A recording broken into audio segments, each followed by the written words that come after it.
Bonjour le père Guizès. Bonjour frère.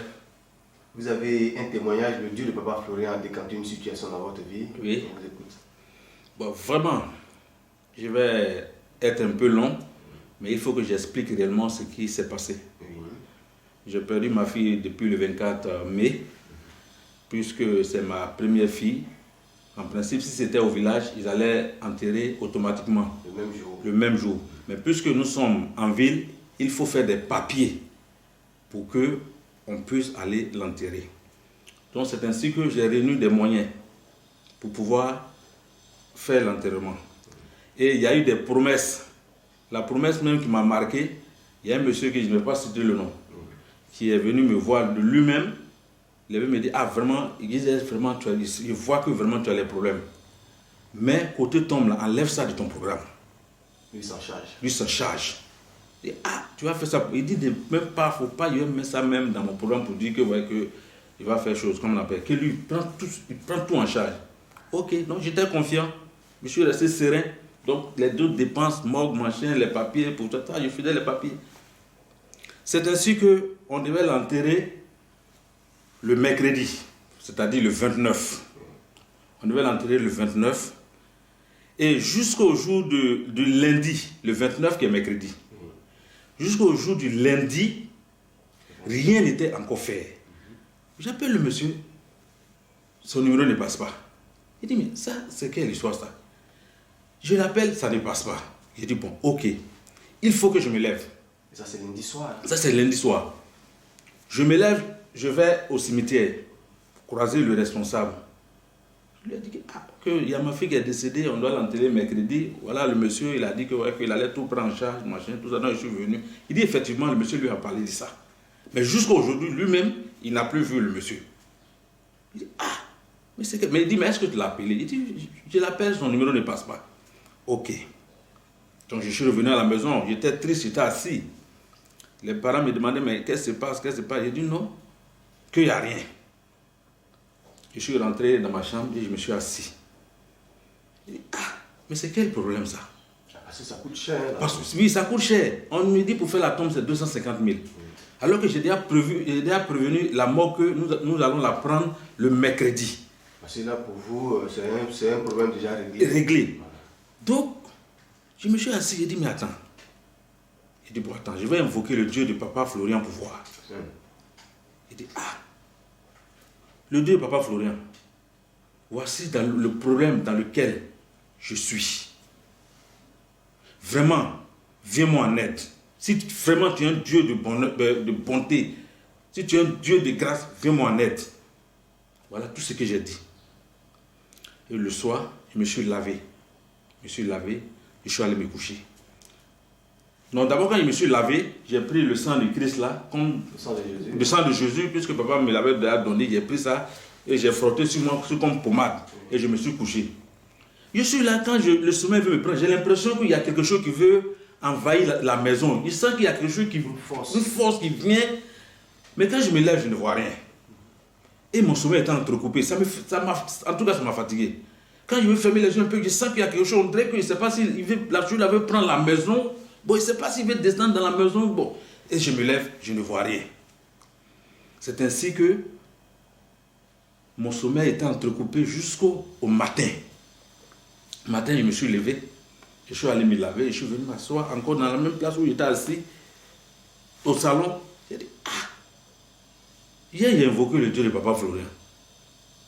Vraiment, voilà qu'aujourd'hui, nous sommes mardi. C'est demain, on doit faire l'enterrement de ma fille. Jusque-là, je n'ai pas de suite. Vraiment, le Dieu de Papa Florian, il faut m'aider. Sinon, je vais prendre la honte.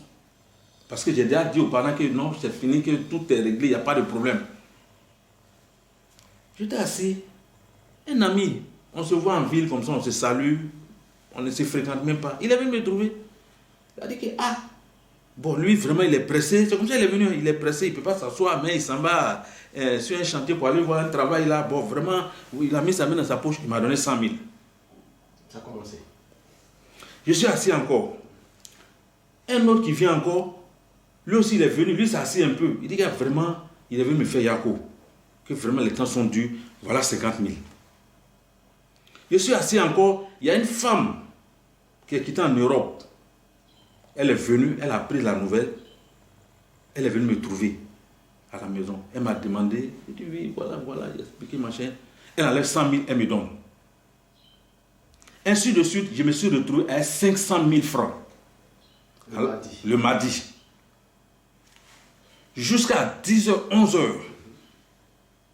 j'avais les 500 000 dans la main. Je me suis levé. Je suis allé au cimetière. Ah, vous étiez confiant même. J'étais confiant. Ah, maintenant, tout est rentré en Voilà. Je suis allé au cimetière, aller croiser le gérant du cimetière. Je suis venu, il lui a dit, ah bon, comme je suis venu, vous m'avez dit, la tombe, vous allez faire ça à 500 000 et à 250 000. Donc je suis venu pour ça. Il dit, bon, de regarder le coin qui me plaît. Il lui a dit, moi je ne suis pas ici, c'est vous qui gérez votre chose. Vous savez comment est-ce que ici, là, ça se passe. Là où tu me proposes, là, moi je vais accepter. Il a dit, bon, ici, là, c'est première classe. Que ça fait 99 ans avant qu'on enlève, que lui préfère que je prenne là. Il dit, bon, ok, il n'y a pas de problème. Donc je prends. Donc il m'a montré le coin. Le gardien était là. Le gardien, il peut creuser la tombe. Il dit, mais est-ce que jusqu'au soir, la tombe peut finir? Ils disent que ça peut finir. Mais ce que je demande, parce que je voulais qu'on fasse ça, genre, comme vous voyez un caveau. Ce que je demande, ils ne pourront pas faire parce que lui, ça doit mettre du temps pour sécher. Donc ils vont faire ça direct et après maintenant couler la dalle là-dessus. Donc je suis parti à la maison. Vers les 17h, j'arrive, ils ont fini de monter la tombe.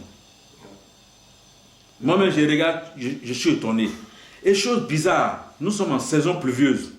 Mais ce jour-là, aucune goutte de pluie n'est descendue. Parce que s'il pleuvait, ça allait gâter. Parce qu'il fallait que le soleil sorte pour que ça sèche. Ce jour-là, le soleil qui est sorti là, ce n'est pas petit soleil. C'est ainsi que je suis retourné à la maison. Et le mercredi, soit à 15h, nous sommes allés prendre ma fille. Et l'enterrement a été fait. Donc ce que je voulais dire là, d'abord j'ai dit merci au Dieu de Papa Florian. Et je veux dire, ne doutez pas du Dieu de Papa Florian. Parce que c'est un Dieu vivant. Exactement. Quand vous dites, revenons à votre songe avant de vous coucher, oui. Vous avez senti une présence. Est-ce que vous avez invoqué le Dieu de Papa Florian? Oui. Donc il vient pour vous dire qu'il est là. Oui. Donc sa présence dans la chambre dit qu'il est là, il est auprès de vous. Oui. Et vous avez vu le lendemain, la situation s'est décantée. C'est décanté. La situation s'est décantée si comme rien n'était. Oui. Mais quand je dis en songe, ce n'est pas parce que je dormais profondément. Mais quand le sommeil veut venir, je sens une présence. Pas une présence pour vous effrayer. Non, pas une présence qui m'effraie, mais je sens quelque chose, on dirait quelque chose veut descendre dans la maison. Et quand j'ouvre mes yeux, je ne vois rien. Donc vraiment, je suis venu dans ce témoignage pour dire à tous ceux qui doutent du Dieu de Papa Florian de ne plus douter, parce que c'est un Dieu qui est formidable. En un seul jour, quand je dis en un seul jour, c'est trop dit. À quelques heures, j'ai pu rassembler 500 000 francs et j'ai pu enterrer ma fille dignement. Donc il a fallu que je quitte jusqu'à Dabo pour venir rendre ce témoignage, parce que je ne peux pas le garder. Quand un Africain dit qu'il a enterré dignement, c'est dignement. Vous voyez, je parle même, j'ai la chair de poule. Et puis même, j'ai les larmes aux yeux parce que je n'ai jamais vu ça.